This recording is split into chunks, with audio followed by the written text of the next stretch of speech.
So here's the finished product.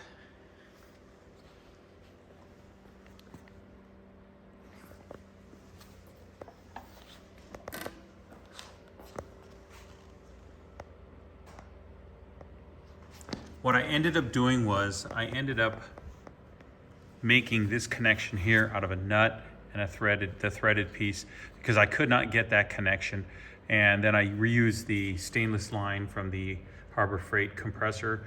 But everything else besides this pump and this line and this capacitor here are from the original compressor.